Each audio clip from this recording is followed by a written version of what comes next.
अगर आप इन्वेस्ट करना चाहते हो लेकिन स्टॉक्स खुद चुनने में कंफ्यूज हो जाते हो या फिर आपके पास रिसर्च करने का टाइम नहीं है, तो म्यूचुअल फंड एक बहुत अच्छा ऑप्शन है। सीधी भाषा में बोले तो म्यूचुअल फंड एक ऐसी जगह है जहां बहुत सारे लोग अपना पैसा इकट्ठा करते हैं, फिर एक एक्सपर्ट जिसे फंड मैनेजर कहते हैं उस पैसे को अलग अलग कंपनीज के स्टॉक्स, बॉन्ड्स या दूसरी इन्वेस्टमेंट्स में लगाता है ताकि आपका पैसा सही तरीके से बढ़ सके। मतलब आपको खुद स्टॉक्स चुनने की मेहनत नहीं करनी पड़ती, सब कुछ प्रोफेशनल तरीके से मैनेज होता है।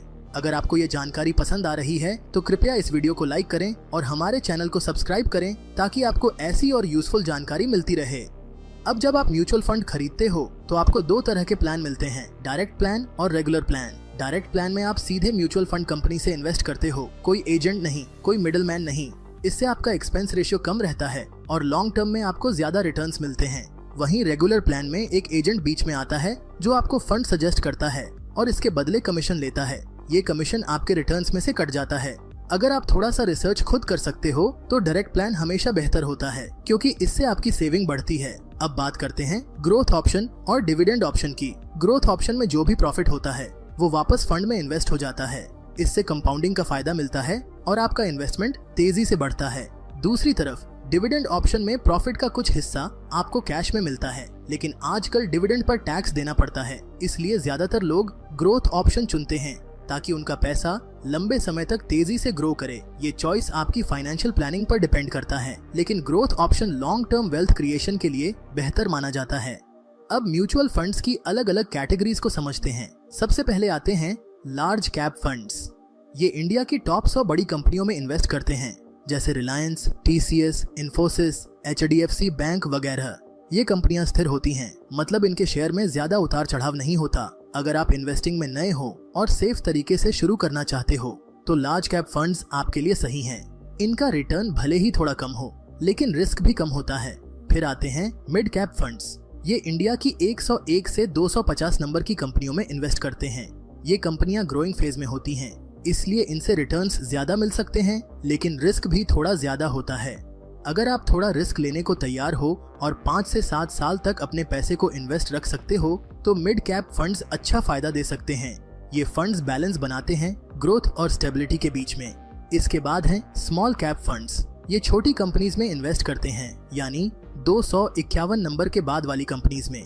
इनमें तेजी से ग्रोथ की संभावना होती है, लेकिन रिस्क भी सबसे ज्यादा होता है।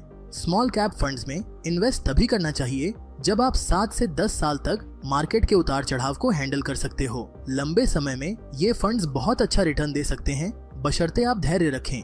अब एक बहुत फ्लेक्सिबल ऑप्शन है फ्लेक्सी कैप फंड्स। इसमें फंड मैनेजर को पूरी आजादी होती है कि वो लार्ज कैप, मिड कैप या स्मॉल कैप किसी भी कंपनी में पैसा लगा सकता है। मतलब मार्केट के हिसाब से फंड मैनेजर स्ट्रेटेजी बदल सकता है।